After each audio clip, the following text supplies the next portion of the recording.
Ayan, gusto ko lang din po i-share yung mga nangyari sa akin sa fieldwork. So, ayun po kasi, bali nag-fieldworks po kasi ako sa LSPU po. So, ayun, gusto ko lang po i-share yung mga nangyari na talagang apakabuti ng Panginoon na talagang ginamit niya ako at talagang siya yung kumilos sa akin. So, ayun, gusto ko i-share yung yung nangyari sa akin dun. So first po is yung una talaga is medyo kinakabahan pa ako share po ng gospel sa LSPU. So ayun, bali may po kasi, may isang room po kasi doon na kinakabahan talaga ako mag-share. So ayun, praise the Lord kasi yung kabang yun is talagang ko siya, isinurrender ko siya kay God. So talagang yung pagkilos ng Holy Spirit sa akin is siya, talagang sobrang no, unconditional love yung naramdaman ko na na binigay ng Panginoon sa akin. So ayun lang po.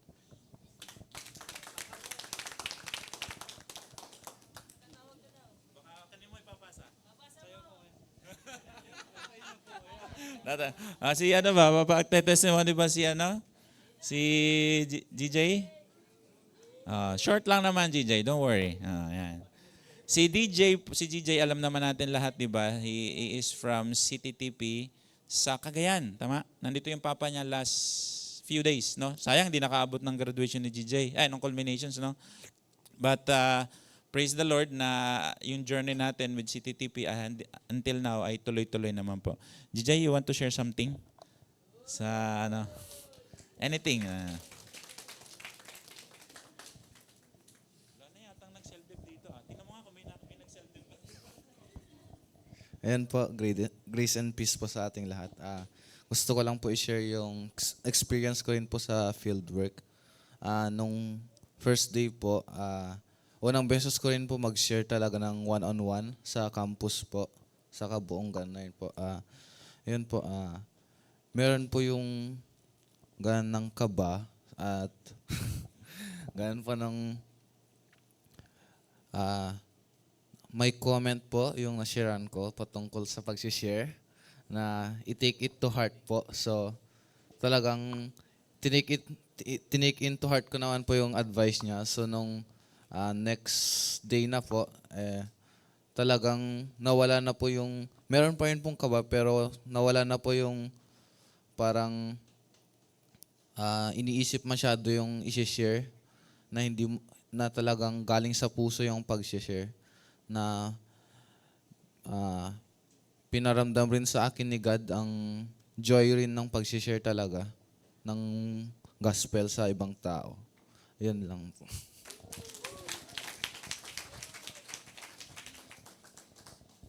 All right, so praise the Lord. So, ngayon kasi, ang ipe-present din natin kasi sa inyo ngayon is along all this nangyayari sa ministry and ang iba sa atin, ang dami ng changes na nangyari along the way.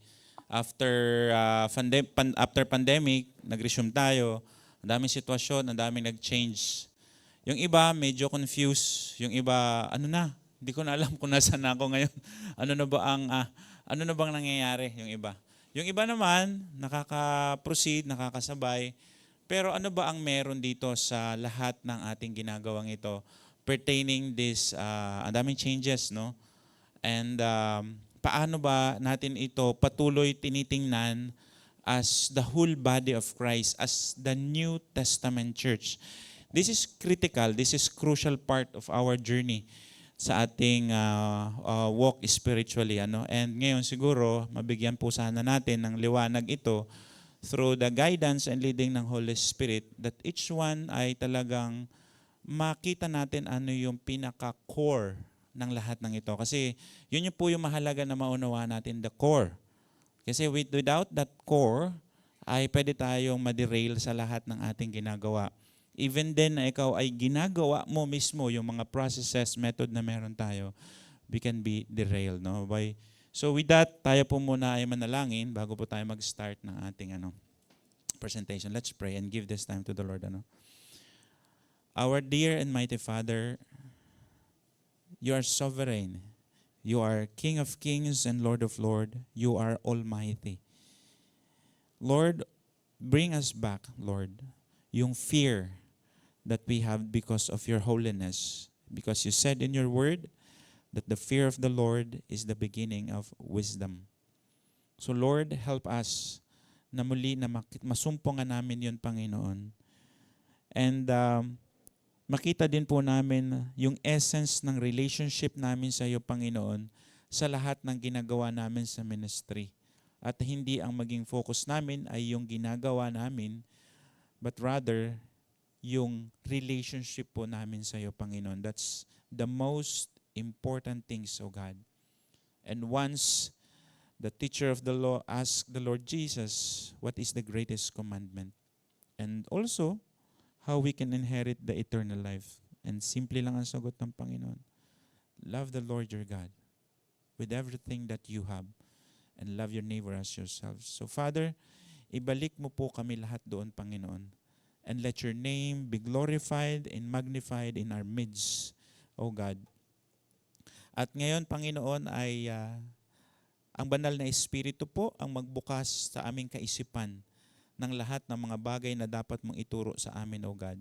Thank you, Father, for your wonderful gift of life and the gift also of the Holy Spirit that continuously lead us, give us the direction, Panginoon, the clarity of our vision, Panginoon. And also empowering us, Panginoon, sa lahat ng ginagawa namin, both ministry and as we navigate yung life na pinagkaloob mo rin po sa amin. We give you glory and we give you honor, O God. In Jesus' name we pray. Amen.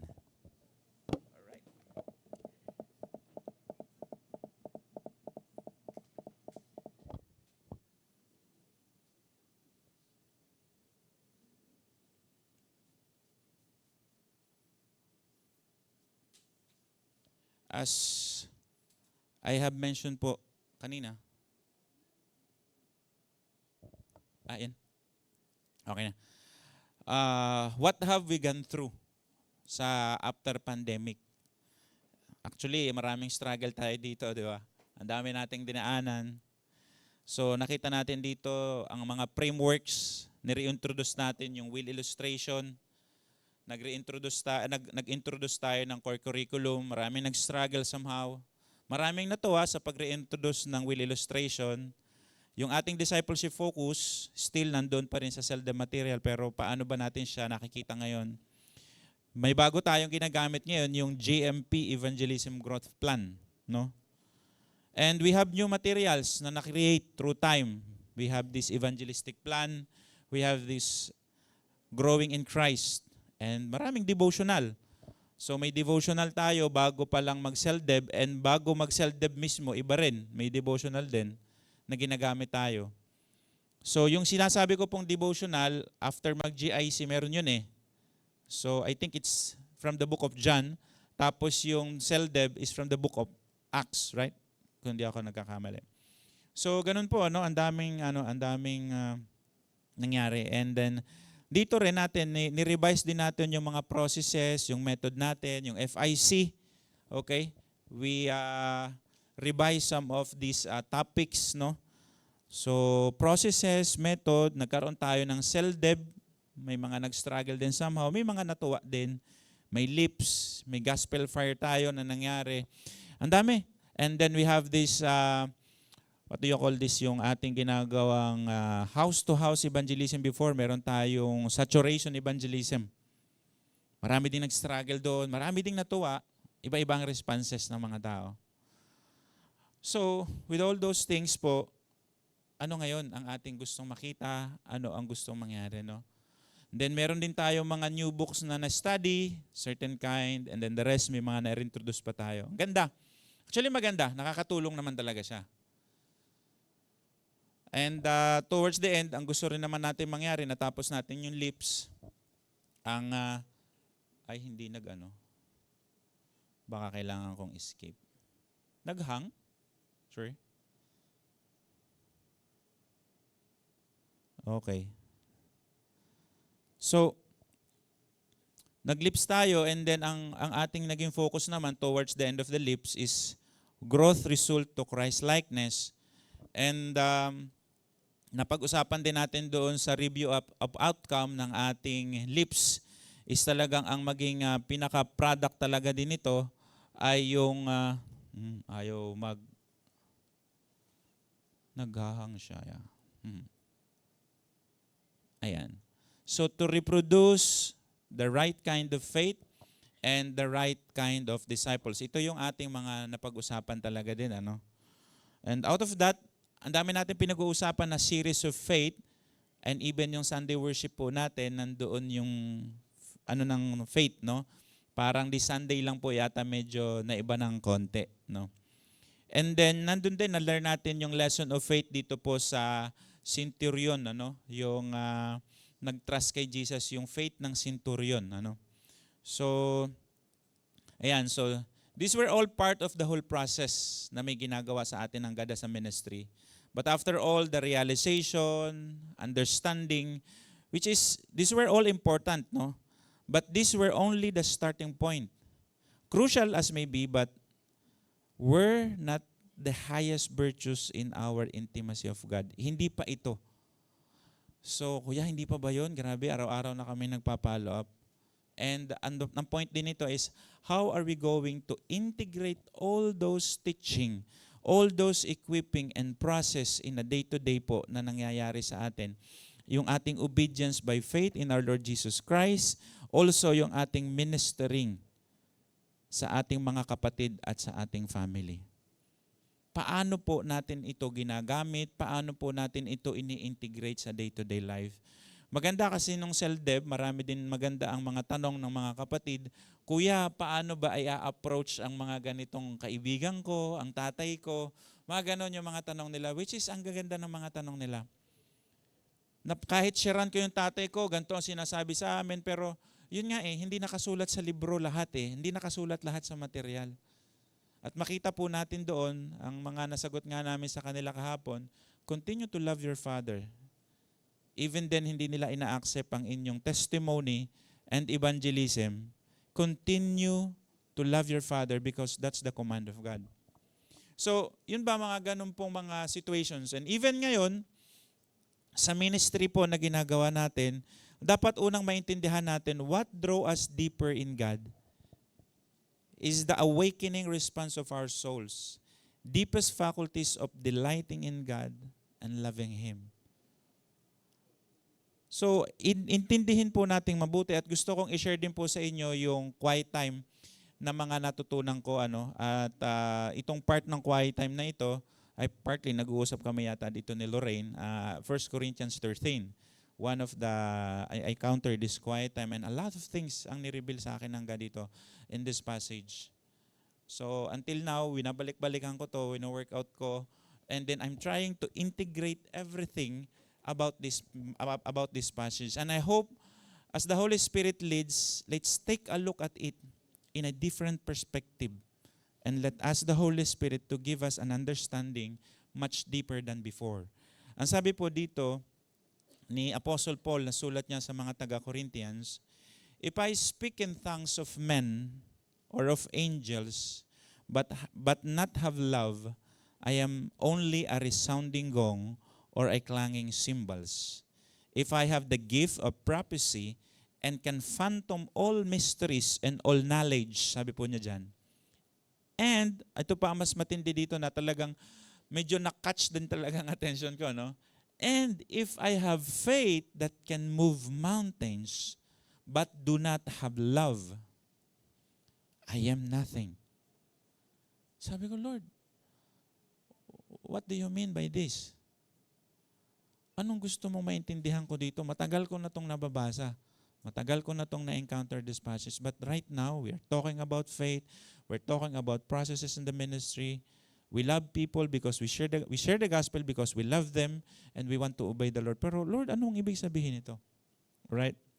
And then ito naman sa passage na to, sinasabi niya, okay, and if I have not love, then it's nothing. And then sabi naman dito sa susunod na verses, love endures with patience and serenity. Love is kind and thoughtful, and it is not jealous or envious. Love does not brag, and it is not proud or arrogant. It is not rude. It is not self-seeking.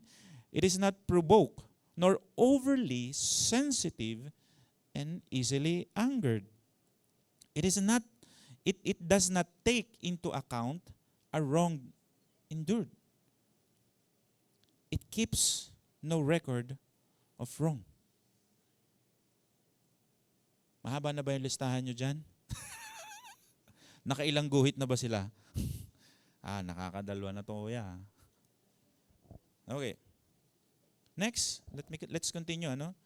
And ang sabi rin dito, it does not rejoice at injustice, but rejoices with the truth when right and truth prevail. Sabi niya po doon, ano? Okay. Love bears all things. Ang nakakatuwa doon, sabi niya, love bears all things regardless of what comes. Grabe, no? Parang hindi ko yata kaya yan. Believes all things, looking for the best in each one. Hopes all things, remaining steadfast during difficult times. Endures all things without weakening. If you internalize all those words, and then babalik ka kay Lord, and you look at Him and said, Lord, I love you. And ang kaakibat noon, na nakasama doon, na sinabi ng Panginoon, love your neighbor as yourselves. Love your brothers. Love your sisters. At ang sabi dito, nakakatuwa, sabi niya, bears all things, but regardless of what comes. And sometimes, pag someone naka-offend sa atin, we take it too personal doon sa tao.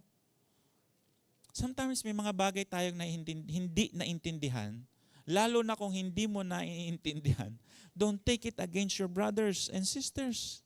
Lalo na kung hindi mo naiintindihan. Give sometimes also the benefit of the doubt. If someone offended you.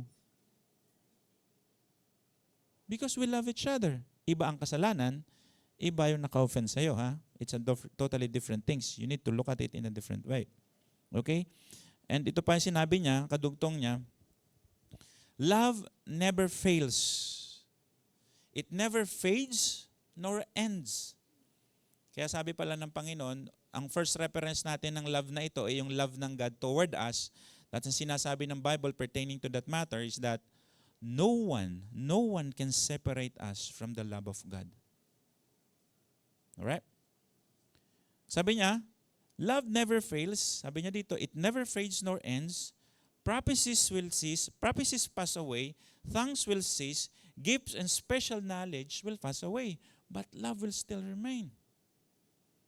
Okay? Hindi na ako nakapag-highlight dito, ano? But maraming magagandang points, no? And now, 3 remain. Faith, which is the abiding trust in God and His promises. Hope, confident expectations of eternal salvation. Love, which is unselfish love for others, growing out of God's love for me. These 3, no, the choicest graces, no, but the greatest of these is love. Now, we need to be very careful how to interpret this passage. Kasi it's more than ang gagawin mo ay, okay, mas importante pala ito kaysa dito. Hindi yun yung ibig sabihin nito. Ang sinasabi lang dito, but the greatest of this is love. So hindi importante ang hope, hindi importante ang faith. Hindi po yun yung ibig sabihin. We need to look at it very carefully. Now, let's integrate everything. Integration is very crucial po. Your quiet time, you need to integrate it in your day-to-day life. The way how the Lord speak to you, reveal Himself to you, you need to integrate it in your day-to-day life. Otherwise, we will fail to obey the word of the Lord. So let's integrate everything. First, sabi niya dito, yung sinasabing, do not have love, then I am nothing. Even if I have faith that can move mountain, napakalaki pong ano niyan. And I remember na sinasabi din ng Galatians, pag sinasabing love, anong unang pumapasok sa isip nyo? You cannot reproduce love on your own, mga kapatid. Well, kuya, dami namang hindi Krisyano, ba't sinasabi naman, nagmamahal din naman sila? Yeah, of course. But the true and genuine love, you cannot reproduce that in your old nature. You can only reproduce the true love in your new nature. Why? It's because, sabi ng Galatians, integration na po tayo, Galatians 5:22-23. But the fruit of the Spirit is love. You cannot have love without the Spirit. Otherwise, nagkaroon ka ng sarili mong production of love. And that love is not eternal, it's temporary. That love is easily angered. Yung love na yon ay nagmamahal ka dahil mahal ka rin. Ganon siya. Yung love na yon is mabilis mairita. Okay ka pag okay lang yung tao sa'yo. But someone touch your personal life, then uncomfortable ka na, ayaw mo na. Because the true love is nanggagaling po siya sa bunga ng Espiritu. At take note of this, iisa lang ang nababanggit ditong bunga ng Espiritu, hindi ito mali na grammar na the fruit of the Spirit is love. All this joy, peace, and forbearance, na sinasabi ditong kindness, goodness, and faithfulness, gentleness, and self-control, is all part of the love na pinag-uusapan natin, which is ang bunga po ng Espiritu. Now, if you're trying to create love in a worldly perspective, in your old nature, then we will fail and fail and fail again. Anong connection po nito doon sa ating mga dinadaan ng material? If you completely nagawa lahat yung process natin,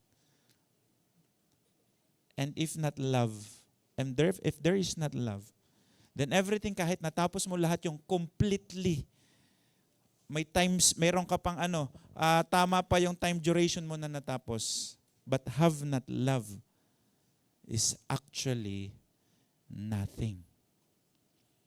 Mga kapatid, kailangan po nating maging malinaw po isa. Now, i-clarify ko lang po structures, processes, materials, method is not the problem. Our love ang problem. It become cold. Okay? Hindi mali yung ating ginagawang evangelism. Yung ating tama po lahat yan. Yung process, tinitingnan natin kung nakatapos na. Okay, chinecheck natin, minomonitor natin. Why? Why is it so important? If you just monitor it and then mag-come up ka sa sarili mo, that's why niremind ako ng Kuya Bonnie, Brad, ingat ka lang I know na kailangan man natin yan kasi nagagawa ka ng mga something like database. Pero in the past, in the ministry, marami nag-struggle dyan kasi ang akala nila binibilangan sila. I think tama ang kuya. So ganun din ba ulit natin to haharapin ngayon? Yun nga bakit natin ginagawa lahat ng bagay na yun? Nag-spring ba siya sa love na meron tayo sa Panginoon? Yung follow-up ba na ginagawa natin, sana tayo, araw-araw ko nang sinasabihan, sumama sa evangelism, hindi naman sumasama. Diba? Parang araw-araw ko na sinasabihang mag-Bible study kami, hindi naman sumisipot. Pero ang dami namang comment sa ministry. Paano mo mamahalin yung ganong tao? Sige daw.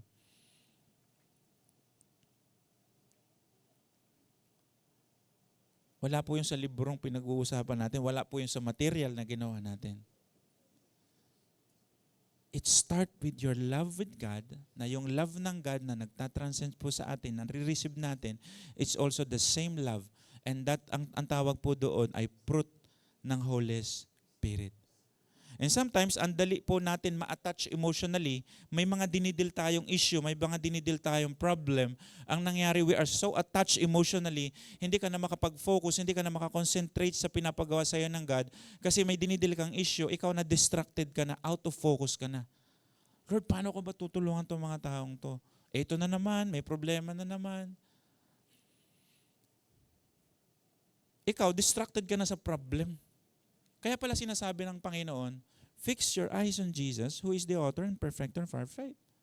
Pero nakafix ka sa mga taong may problema. I'm not saying na hindi natin tutulungan yung mga taong yon. But as you help them, make sure nag-uugat yun sa pag-ibig mo sa Panginoon. Kaya it endures, love endures everything. Yun yung love from the Holy Spirit. Tapos kaya binanggit dito, now these three remains, faith, hope, and love, but the greatest of this is love. Why love is the greatest?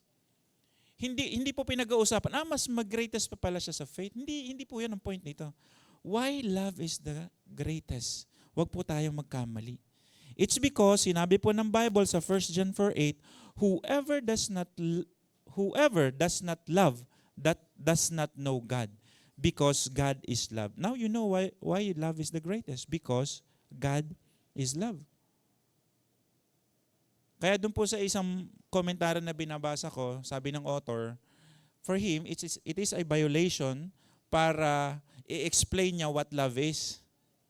But for the sake of the lesson, in-explain niya, pero for him, wala siya sa position para i-explain what love. Kasi as you explain love, you explain who God is.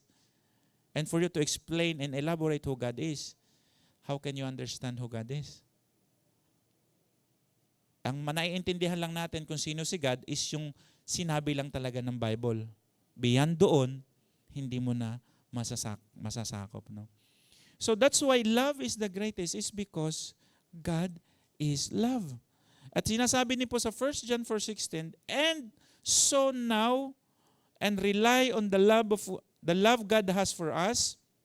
God is love, and whoever lives in love lives in God, and God in them.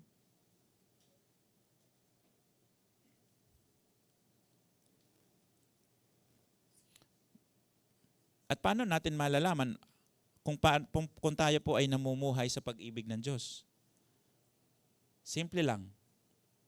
Ang sabi po dito, if you really love me, you will keep and obey my commandments. So paano mo malalaman kung nasa pag-ibig ka, namumuhay ka sa pag-ibig ng Diyos? You keep and obey the commandments of God. Yun po ang sabi ni John. Sometimes ang biling naman sabihin na mahal ko si Lord kasi ginagawa ko to.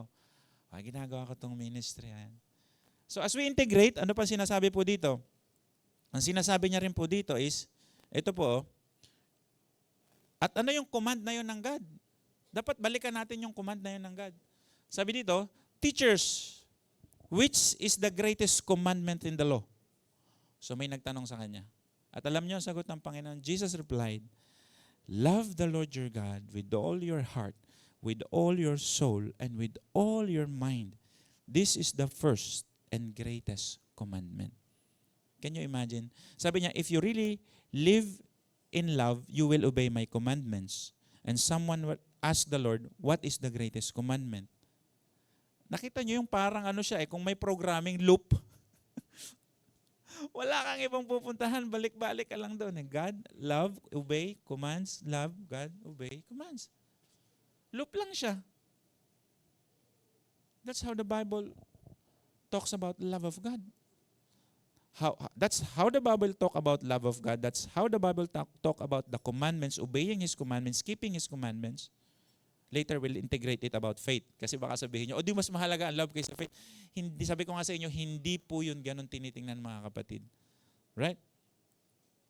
And then, ang sabi niya ang Panginoon, yung second, and the second is this, sabi niya dito, and the second is like it. Sabi niya, love your neighbor as yourselves. All the law and the prophets hang on these two commandments. Imagine niyo po, all the law and the prophets hang on these two commandments. But make sure you love the Lord with all your heart, kasi you cannot meaningfully love your neighbors if you do not experience the love of God. So first priority of love is to love God with everything that you have. So, yun po ang ating makita, So, yung greatest commandment is to love the Lord, no? Now, how would you know if a person or yourself was or is living by faith? Simple lang po. Obedience. Alin ang i-obey mo? First and foremost, love the Lord your God. Your strength, with your mind, with your soul, and with all your heart. What captures your heart right now? What captures your thoughts? What captures your mind? What captures your strength right now? And sometimes, ang dami nating reason hindi, kayo na lang magsabi niya sa sarili. By not loving Him. Naalala ko yung rin ako, na-touch din ako dun sa story na yun. I don't know if you are on chapter 14 na yata o 16 noong Growing Deep in God. Na-touch ako ng story ni Edmund Chan na habang nagkukwento siya na as if nandun ako sa story. Sabi niya doon, one time yung kanyang daughter, naglalaro sila, si Felicia, 4-year-old child, daughter. So ang laro niya, kasi he give time doon sa kanyang anak, so ang gagawin niya, parang kukunin niya yung kanyang brain. Sabihin naman ng anak niya, Daddy, bring me back my brain. Pero ang condition niya, but before I bring back your brain, tell me, what's the brain for? Yan. So pag nasagot niya, o hindi niya masagot, you need to ask your mama so that I will bring it back to you. Okay. So binabalik niya, pag nasasagot niya, of course yung nose, yung mouth, yung ears, yung stomach, yung lungs, until alam mo kung saan siya dumating, sa heart. And when Edmund Chan catch the heart, Daddy, bring me back my heart. And again, sabi niya, but first, tell me, what's your heart for? Tama ba? Alam mo, biglang sagot lang ng bata, diretso, hindi nag-isip. That's for loving my Lord. Naiyak daw si Edmund Chan nung pagsagot ng bata kasi nagulat siya at nasyak sa sagot na that's heart is for loving my Lord. As if he is in the holy ground at during that time, Belisha is his mentor and Edmund Chan is the student during that time. As the Holy Spirit speaks to that kid, that my heart, that heart is for my loving my Lord. What captures your heart, mga kapatid? So habang binabasa ko, naiiyak din ako na, sabi ko, Lord, sometimes napakasimpleng salita. Sometimes naghahanap tayo ng mga salitang napaka-meaningful, may weight for us to make sure our faith is so strong, my commitment is so deep. But in a simple words, that kid unlocked the true meaning of what loving God is. At ang sabi po ng Galatians, that's why sabi ko sa inyo kanina, wag natin tingnan na gano'n ng faith. Sabi niya, the only thing that counts is faith expressing itself through love. That's why kanina sinasabi niya, if I have faith that can move mountain but have not love, then I am nothing. Because of this, the only thing that counts is faith expressing itself through love. You have faith, expresses in love. In what love? What kind of love? Clear sa Bible, what kind of love? The greatest commandment. Nandun yun. First and foremost.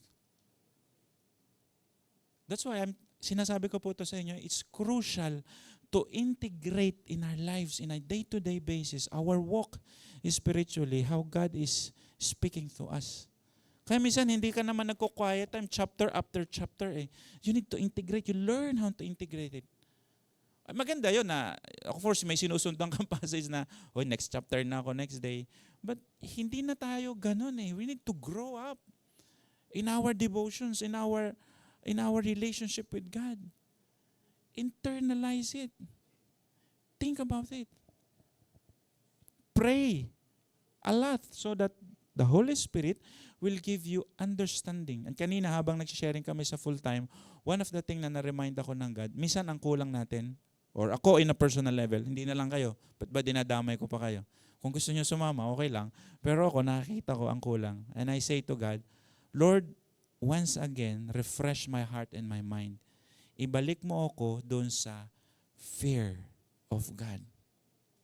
Because the fear of God is the beginning of wisdom. Actually, may kadugtong pa yun sa Deuteronomy. Ano sabi nga doon, Karen? As a Proverbs, sabi niya doon, the fear of God is the beginning of wisdom, and knowing God, at the knowledge of God, the knowledge of God, the knowledge of the Holy One is understanding. Yan ang una. Fear the Lord, because the fear of the Lord is the beginning of wisdom. Okay? And the knowledge of the Holy One is understanding. Can you imagine that? So kaya minsan pala, hindi natin maintindihan ang mga nangyayari sa mga bagay-bagay. Ang babalikan mo, hindi yung pangyayari. Ang babalikan mo, who is God? And then it will give understanding.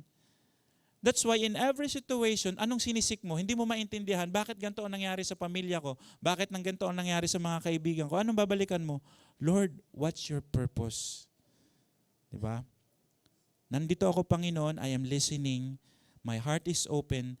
Teach me, Lord, what's your purpose? I am willing to learn. I am listening. Your servant is listening. Teach me, O Lord. Sometimes, ang bilis natin mag-retaliate. Ang bilis natin mag-react. And yun yung sinasabi natin, hindi siya love from the Holy Spirit. Yung love na yun na sinasabi natin. And then, you can easily conclude na hindi na ako mahal ng, hindi ka na mahal ng mga taong dapat supposed to be kahit sinasabi nilang mahal ka nila, sa iyong isip, dahil ito ang nararamdaman mo, hindi ka nila mahal. We can easily conclude that. And that's the problem. If the love that we have in our heart is ikaw ang nag-produce.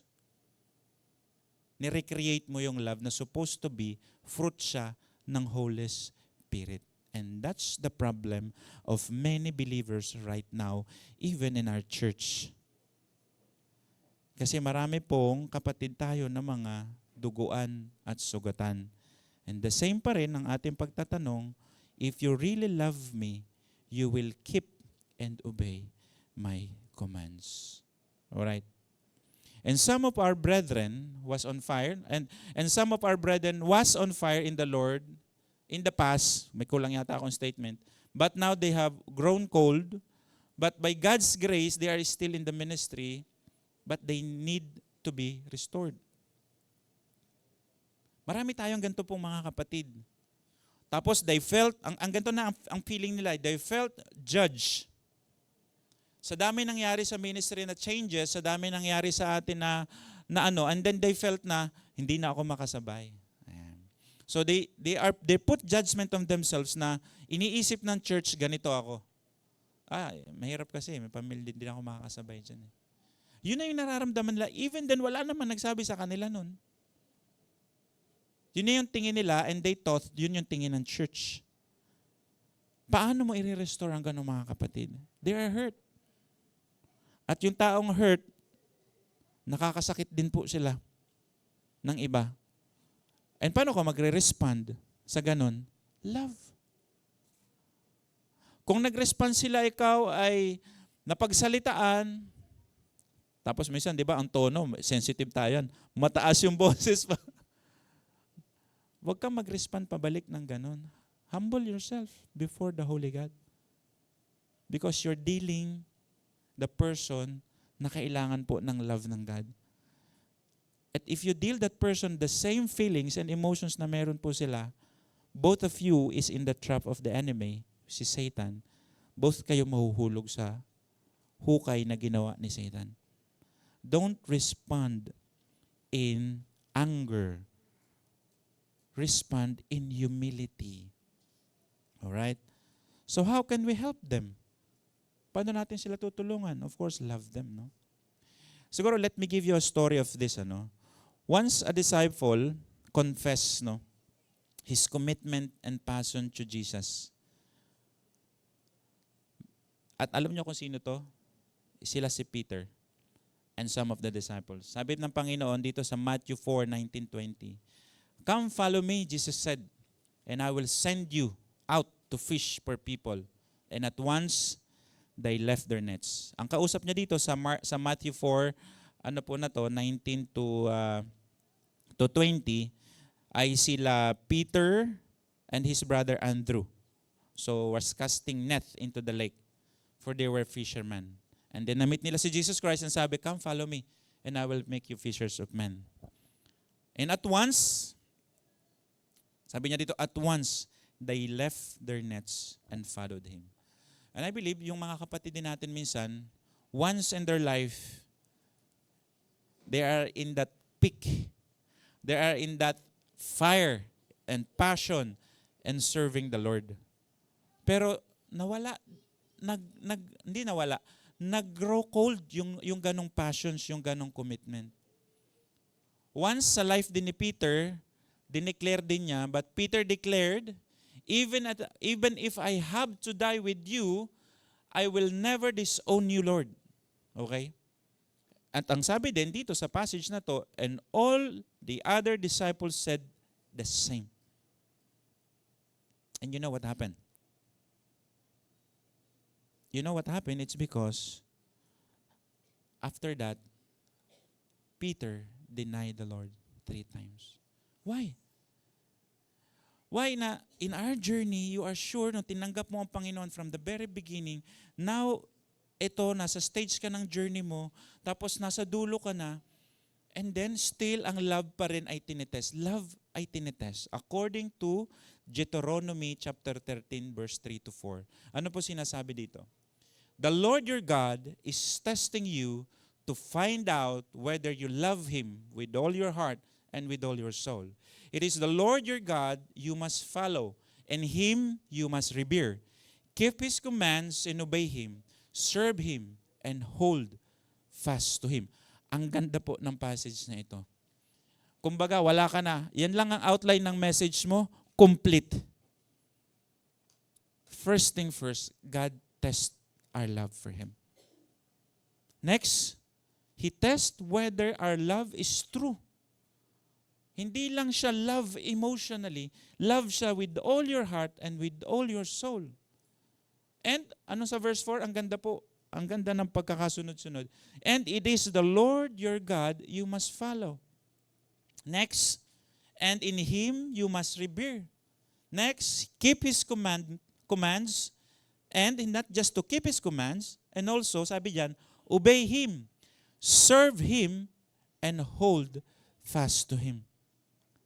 Parang isang ano na yan isang message na talaga yan, pagka dinisect nyo po yung verse na yan. So, magulat ka, so bakit? Ganon ang nangyari. So sa all of the disciples during that time na na-arrest ang Panginoon at ipapako na siya, na-test ang love nila lahat. Na kung mahal ba talaga nila ang Panginoon. Okay? Kasi nawala ang Panginoon. And the response, magkaiba. During the time of testing, Judas sold Jesus. And Peter denied Jesus.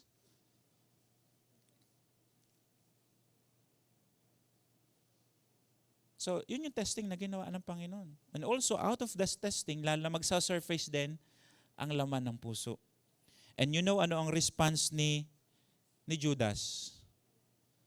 He hung himself. He cannot take yung guilt na meron siya at hindi siya nag-remain sa love ng Panginoon. He hung himself. At namatay po siya. Hindi niya matake. Kasi bakit mo masabing gano'n? Kasi kung titingnan mo, yung lahat na nakuha niya na tinapon niya eh. Kasi alam niya, na-realize niya, mali yung ginawa niya. And how many times na hindi mo napapansin, binibenta mo na rin pala ang Panginoon. Kapalit ng mga bagay, ng comfort, ng lahat ng bagay na meron ka sa buhay mo na hindi mo alam, ang pang-trade mo is yung love mo sa God. And hindi mo siya naiisip. Nang itinitrade mo na pala ay ang pag-ibig mo sa Kanya. Can you easily give up things pertaining about your service to God? You can easily, alam mo yung parang, kung mahirap mag-compare na naman kasi baka maging sensitive naman sa akin. Once in my life, when I was at work, no, kumakain kami ng boss ko, sabi niya, habang kumakain kami, may nag-chat sa ministry, may mga need gawin. That was lunch, no? Sabi ko, boss, kailangan kong umuwi. Bakit? May nangyari ba sa pamilya mo? Kasi common na reason sa amin, sa office, sa work, no question asked pag may mga emergency sa family. Alam yan, rule of thumb na yan sa work, sa office. Kaya unang tanong ng boss ko, bakit? Ano nangyari sa pamilya mo? Hindi boss, may need sa ministry. Ah, ganun ba? Ano, kailangan mo umuwi? Boss, kailangan ko umuwi. Payagan mo ba ako? Kumakain kami noon, out of nowhere. Sige, kung kailangan mo eh.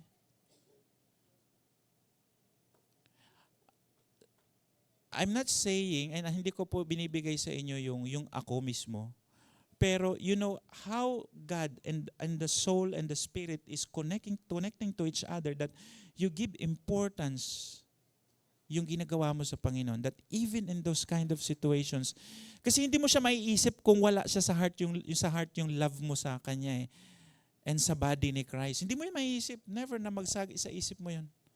Bakit ko gagawin? May pasok ako eh. Baka mamayang hapon pwede akong tumulong paglabas ko ng office. Usually, yun yung typical na sagot na. Ganon din ako noon. Pero later, as I grow and become,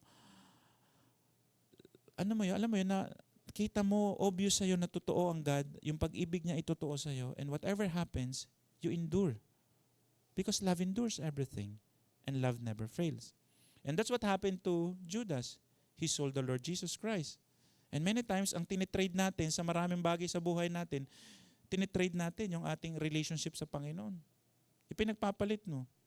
I know that is sometimes you call it official kasi you are at the work. Pero your love and relationship sa God, hindi official. That's life. It's beyond the official. You know that? It's beyond that. It's life. So don't take it too complacent na gano'n nyo po i-take ang relationship nyo sa God. Where is your love? And si Peter naman, after ng Panginoon ay bumalik, nagpakita ang Panginoon sa kanya, anong ginawa ni Peter? Matamlay pa rin siya eh, kahit nung nakita na niya ang Panginoon. Ay, buhay si Lord. Yes. Naibsan siya.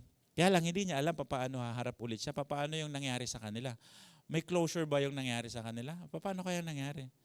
So out of the sudden, sabi ni Peter, I'm going out to fish. Simon Peter told them. Mga disciples ang kaharap niya. And they said, we'll go with you. So they went out and and got into the boat, but that night they caught nothing. So parang, sometimes in our lives, pag tayo po ay may mga sitwasyon sa buhay, may mga, of course, somewhere, naging busy ka sa work, nawala ka sa ugnayan mo sa Panginoon, nawala ka sa fellowship. Ang nangyari parang matamlay ka na. Baka hindi na ako nila nakakahiyang bumalik. Ganun ba? So paano ka babalik? Si Peter, sa tingin ko hindi lang inelaborate ang story, pero I think piniisip ni Peter, paano ako babalik? Dininay ko ang Panginoon. Balik na lang ako sa pangingisda. Alam mo, binalik, yung dating net na iniwan niya, they left their nets immediately. Ngayon din, nung nagkaroon siya ng problema, immediately, yun lang din yung binalikan niya. And most of the time, ang binabalikan din po natin, yung ating old life. Be very careful, mga kapatid. Once it happened, you need to recognize who God is. And ma-amaze ka paano ito, ang ganda ng sequence nito, after this nangyari, anong ginawa ng Panginoon? Pinaalala ng Panginoon sa kanila nung first time nilang na-meet ang Panginoon. Can you imagine? Parang pelikula ang nangyari. At may tumawag sa kanila sa pangpang, friends, wala ba kayong nahuli? They do not recognize na si Lord Jesus yun. Throw your nets on the right side of the boat. They just obey, not knowing ang nakausap nila ay ang Panginoon. They just throw the nets and they gathered a lot of fish. They catch a lot of fish. And John recognized, it is the Lord. It's because the same scenario, the same scene when they meet the Lord the first time. At doon yung time na sinabi ni Peter noon na, Lord, huwag kang lumapit sa akin, ako ay makasalanan. Yun yung first meeting. But this time, parang hindi na nila siguro sinukat yung lalim ng tubig nung time na tumalon sila sa bangka and then sinabi ni John, it is the Lord. They jump out the boat, go to the Lord, and meet the Lord. At doon nila nakita ang Panginoon, may niluluto ng isda. Doon nagpapakita rin na talagang buhay ang Panginoon. He is alive. Okay? And when they have finished eating during that time, ito po yung nakakaanong tanong din sa kanya ng Panginoon. Tingnan niyo po, pag ang mga kapatid may sitwasyon sa ministry, gusto ko pong ma-realize nyo ito. We have this core curriculum. Tama yun. Meron tayong will illustration. Tama po yun. Okay. When they had finished eating, Jesus said to Simon Peter, Simon, son of John, do you love me? So, pause muna natin yon. So, this is not a questions of emotions and feelings. Kasi meron siyang comparison eh. Do you love me more than this? So, we need to understand why the Lord Jesus Christ asked that question to Peter. Kung si Peter, 3 times niya dinanay ang Panginoon, the Lord Jesus, 3 times tinanong itong tanong po na ito. Do you truly love me? At out of that, nasaktan po si Peter. Right? Nakakatuwa po itong na to. Kasi minsan, may sitwasyon po ang contact natin, hindi na sila nakakasama sa atin, minsan hindi mo na sila nakikita. Pag lumapit tayo sa kanila, paano mo sila i-restore? Bakit ka absent? Bakit lagi kang late? You deal the surface problem, but you need to bring them back to the love of the Lord. And then ginamit mo pa yung curriculum, Brad, ikaw may issue ka dito. Ito, tingnan mo. Dapat ito ang root problem mo. Ito, sure ako dyan. Yan. Balik ka ng isa. Balik ka ng pangalawa. Ito, solusyon sa'yo. Kailangan ayusin mo ang buhay mo. Wrong, mga kapatid. Bring them back to the love, from the love of Christ. Kasi ang problema, yung pag-ibig nila sa Panginoon nawala. At hindi yan ma-address ng any other materials na meron tayo or any other framework. That framework is just a reference, mga kapatid. It's just a reference. But the core at this story ay malinaw na pinapakita sa atin ng Panginoon how to restore Peter. O Peter nangingisda ka, dapat nag-share ka ng gospel ngayon. Wala ka kanina, nag-meeting kami ng mga disciple. Bakit wala ka kanina? Saan ka pumunta? Bakit inuna mo yung pangingisda na yan? Hindi ba tinalikuran mo na yan at binigay mo na ang buhay mo sa akin? Bakit bumalik ka pa dyan? Sa palagay mo, paano kaya sasagot si Peter doon? But hindi yun eh. Ito ang tinanong sa kanya ng Panginoon. Mas baon sa puso ni Peter kasi nasaktan na si Peter. Kaya ang sagot ni Peter, Lord, you know everything. You know that I love you. Hindi lang mabalik ni Lord, bakit mo ako tinato? Ganun tayo makipag-usap, di ba? Ganun ka, kung mahal mo ako, bakit ganito ginawa? Ganun ka makipag-usap sometimes eh. Pero si Lord, do you truly love me? Yes, Lord. Feed my sheep. Take care of my sheep. Feed my lambs. You see how love is? That's why faith, if you have faith that have moved mountain, that can move mountain, but have not love, it's nothing. And the only thing that counts is faith expressing itself through love. Nakita mo yung love ng God doon? Ako, obvious na obvious sa akin yung love ng God na yung kay Peter during that time. He never asked the questions about his denial. Bakit mo ako tinatwa? O kaya binalikan, Sabi ko na sa'yo, ito mo, pag tilaok ng manok, itatatma mo na ako. Hindi. Alam niya because it's a serious matter eh. Because at stake na si Peter, mawawala na siya eh. Pabalik na siya doon sa lumang buhay niya, hindi niyo ba napansin? Pabalik na si Peter. Kaya nga ang tawag doon, the Lord Jesus reinstate Peter. Okay, sasabihin mo, kuya, ang ganda naman ng response ni Peter. What if yung nire-restore mo, nagre-retaliate pa? How are you going to restore them? Still, the answer is simple. Same principle. Love them. Do not respond in anger. Instead, respond in humility. You know why? As mentioned before, because God opposes the proud but gives grace to the humble. That's simple principle. Pero malimit nating nalilimutan kasi we respond in our emotion rather than our love. So don't take it against to the person kung yung mga ganong responses nila. Maging objective ka sa pag-deal. At yung objective mo is to bring them back, restore them back from the love of God. Restore them back. Kung magalit man sila, magtaas sila ng boses, hayaan mo lang. Just response in humble response. Because you love the person. You love them. So kahit ganun ang mga sitwasyon nila, the Lord Jesus still love them. And Jesus Christ died for them. He shed His blood. So, ayun mga kapatid. At hindi pa na dyan natatapos. Hindi okay na. Okay na sana si Peter. Okay. Nakahinga na si Peter. At ito naman sinabi ng Panginoon sa kanya. You know, Peter. So, nakiusap siya kay Peter. Then he said to Peter, no, sinabi niya, Jesus said to Peter ang paano siya mamamatay, which Peter would glorify God. Then he said to him, sabi niya kay Peter, follow me.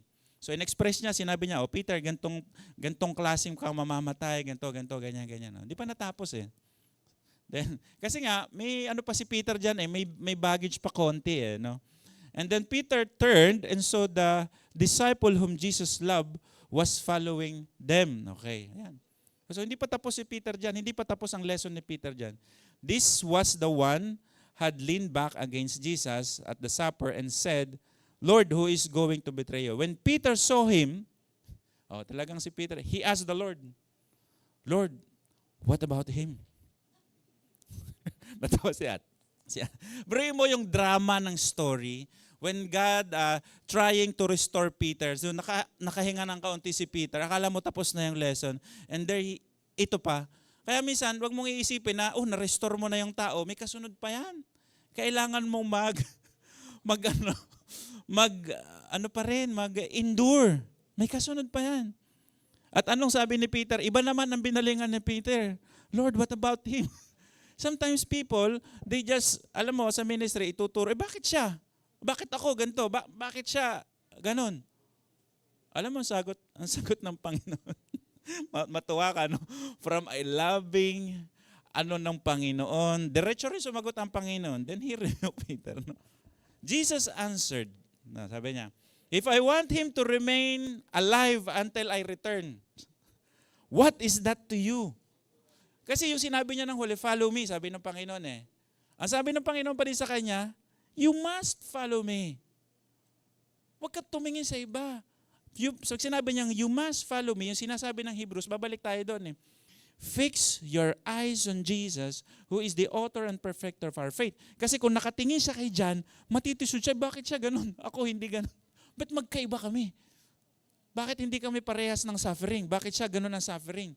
Or kaya naman, bakit yun yung nai-enjoy niyang life, yung sa akin, iba? Sa Tagalog, pangit pa kayong ganito eh. Anong pakialam mo? Sumunod ka sa akin. Ba't mo pinapakialaman mo yung hindi mo dapat pakialaman? Na-imagine nyo yung story. Na-imagine nyo paano siya in reality. This is a real story. I mean, in reality, paano siya nangyayari sa ating ministry? Kasi minsan, we approach the ministry very academic, program-based. Yes, that's for the sake of teaching. But for the sake of disciple making and for the sake of ministering, hindi po dapat ganun mga kapatid. But for the sake of teaching, I agree. That's why we teach that kind of principles, frameworks, processes, and method. Kailangan siya for equipping the saints. But in ministering and disciple making, love must be there. Otherwise, ang ginagawa nyo is you work for nothing if there is not love. Sometimes, nag-iisip ka na ng sarili mo parang, paano ko kaya i-restore tong taong to? Pero one thing lang, ibalik nyo sila. Yung first love nila. Doon mo sila ibalik. Help them to realize, help them na maunawaan nila at maintindihan at masumpungan po nila yung kanilang first love. Kasi I still remember the time na sinuko ko ang buhay ko sa Panginoon. Yun yung time na nagpa-follow up ako ng mga undergrad sa Mareha Dorm at Pureha Dorm na laging lakad ako pauwi ng gabing-gabi na. Nasabi ko sa Panginoon, Lord, whatever happens, ibibigay ko ang buhay ko sa iyo kahit anong mangyari. Ako lang yun mag-isa naglalakad pauwi during that time. So sabi ko, hanggang yun, malinaw siya sa akin, hindi ko siya kinakalimutan. And paano nyo ba isinuko ang buhay nyo sa Panginoon? Balikan nyo palagi yun. At kung hindi yun malinaw, mas muli, pagtibayin mo sa harapan ng Panginoon. At yun ay mangyayari lamang din kung nandyan ang banal na Espiritu. Remember, the fruit of the Spirit is love. Now, the challenge is here. Ang sabi ng Panginoon, do you truly love me more than this? Come, follow me. Sabi ng Panginoon. If you truly love Him, follow the Lord. Okay? Keep His command and obey. Because that's the way how we love the Lord. Hindi po yung perfect ka sa ano. So remember your first love. Also in our ministering, mga kapatid. So now that you know this, so let's have our time together, mag-groupings tayo saglit, no, bahagya. At ma-share natin sa group yung lesson at makapag-pray kayo sa isa't isa about this topic, ano yung na-reveal sa atin ng God. At paano din natin, sa mind nyo, mapag-pray nyo din sino yung mga taong kailangan nating i-restore back to God. Crucial po ito, mga kapatid. Hindi po ito, it is life. Ang pinag-uusapan natin, life and death. Life and death, it's because if we cannot restore them, of course, hindi naman natin sinisisi ang sarili natin. But ang point dito is, nagawa ba natin yung kailangan at dapat po natin gawin? Okay? Kaya ako, lagi ko sinasabi sa inyo, even our materials, maging flexible po tayo. Let's bow down our head and let's pray. Then let's group maybe by 4 or by 3 and let's discuss this topic na napag-usapan po natin. Let's pray. Our Father in heaven, we thank you that once again, pinaalala mo po sa amin ang pag-ibig ng iyong anak na si Jesus, ang pag-ibig mo through your Son Jesus Christ, at yung aming unang pagkakilala sa iyo, at sinuko namin ang buhay namin sa iyo, at inibig ka rin namin, hindi lang dahil sa gusto namin, pero dahil pinili mo kami, at ibinigay mo sa amin, Panginoon, ang bunga ng Espiritu, Lord. So Lord, we pray that you will help us to remain in your love, O God. And without you, Lord, and without that love, we are nothing. Everything na ginagawa po namin sa ministry, even in our families, wala po itong kwenta, Panginoon. Kung hindi po namin ma-realize ang pag-ibig mo sa aming buhay at ang lahat ng ginagawa namin ito ay nag-uugat din sa pag-ibig namin sa iyo, Panginoon. Thank you, Father. Take away any lies and deceptions of the evil one in our hearts and in our minds, and let the love of Christ dwell in our heart richly. Thank you, Father. Lead us and guide us even sa aming group discussion. In Jesus' name we pray. Amen. So let's have a small group discussion maybe in 15 minutes or 20 minutes lang. Very short. Then announcement po tayo. Okay? Let's regroup ourselves po. Sige po.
Sige po. So, alam kong masarap pa yung ating kwentuhan at marami pa tayo napapag-usapan, pero let's close in prayer na po para po sa next part ng ating program. Very short na lang naman po ito.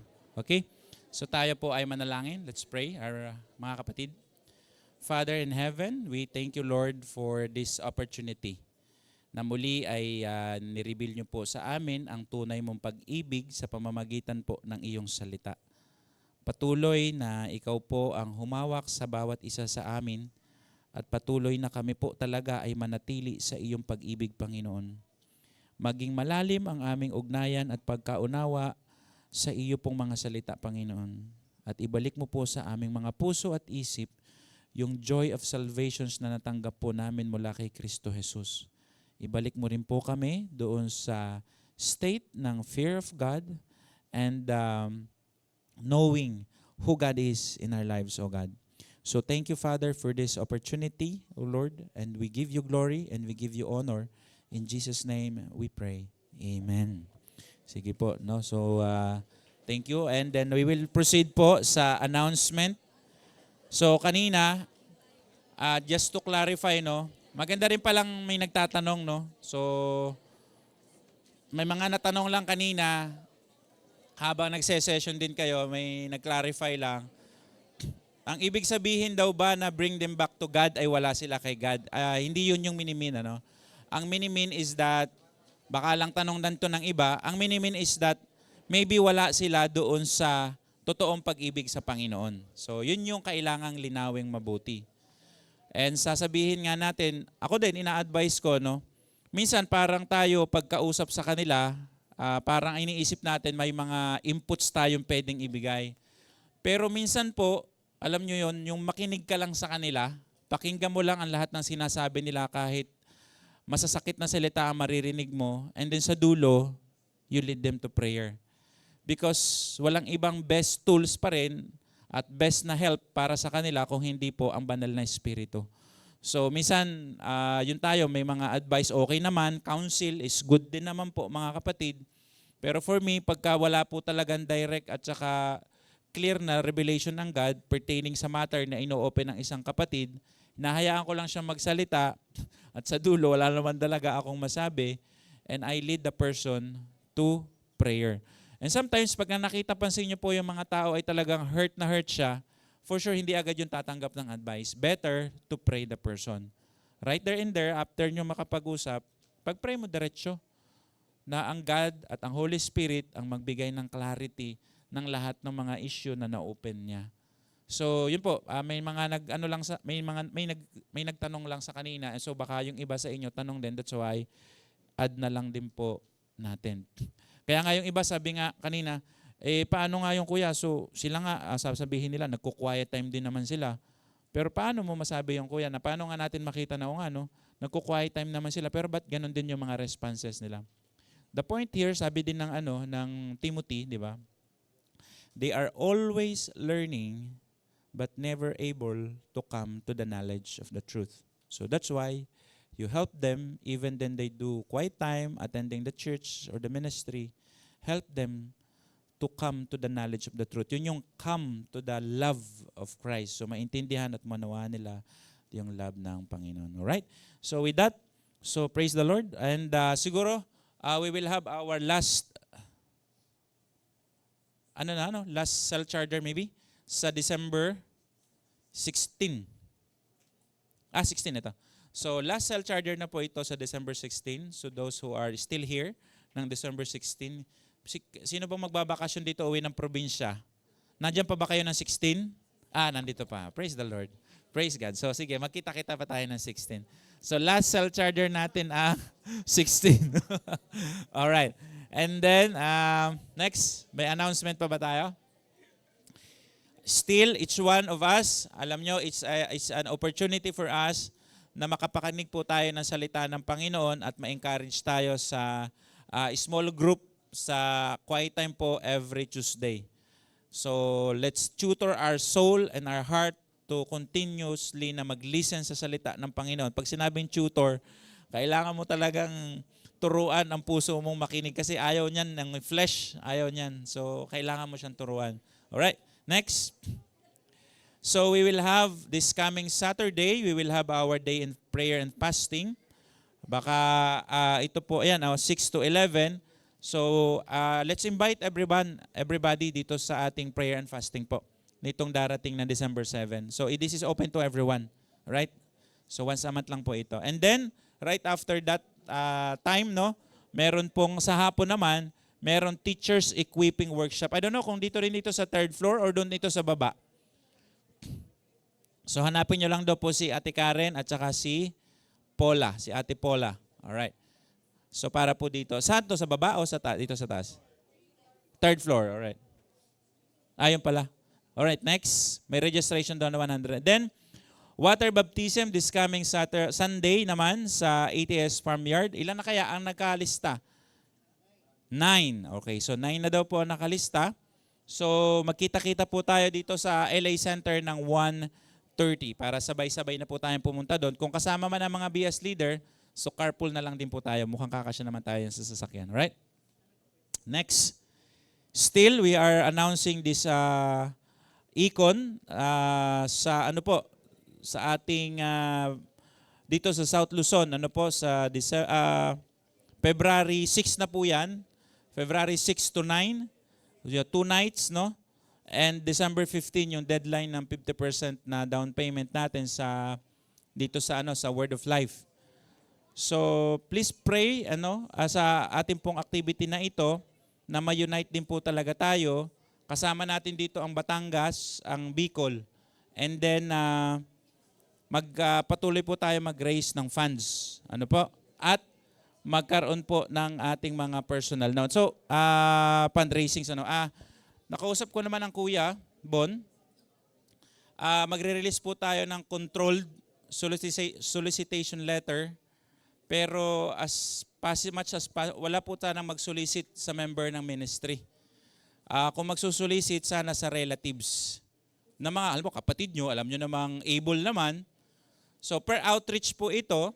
So, may control number ito at saka hindi pwedeng i-photocopy. So, directly, hihingin po ang solicitation letter sa Laguna Corps. Siguro, we'll make it available kung kakayanin po namin bukas.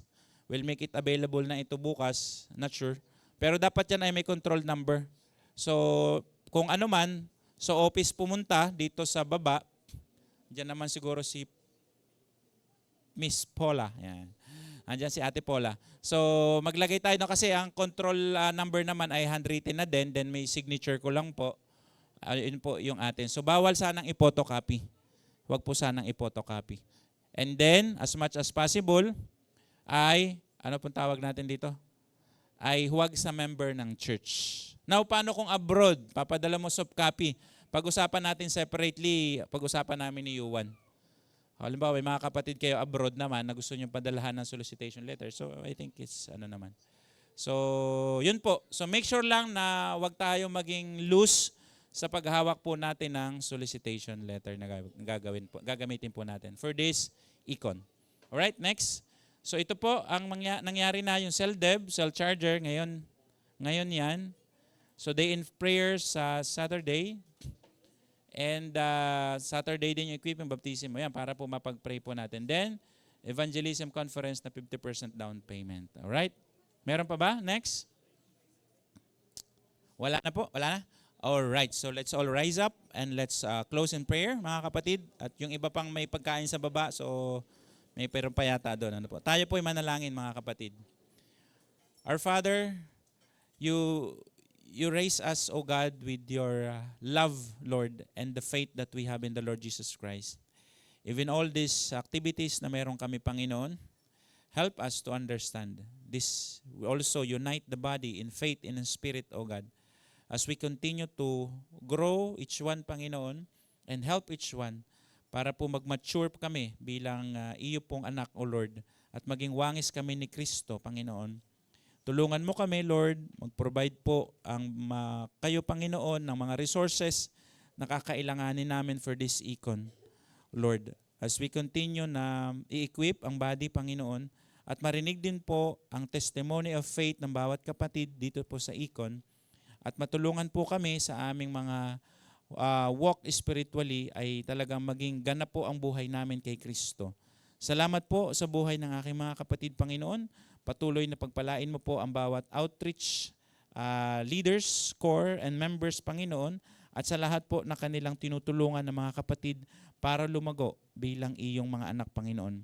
Salamat po sa aming mga leaders din, sa MET, kila Kuya Bonnie, Panginoon, and even in our partner churches, O God, na ngayon din ay patuloy na ginagawa ang mga saturation evangelism in their respective places, O God. So thank you, Father. May you continue to provide us, O Lord, opportunity to preach the gospel both publicly and even yung mga arranged and organized evangelism, Panginoon. Thank you, Father, for this time together. In Jesus' name we pray. Amen. God bless po, mga kapatid.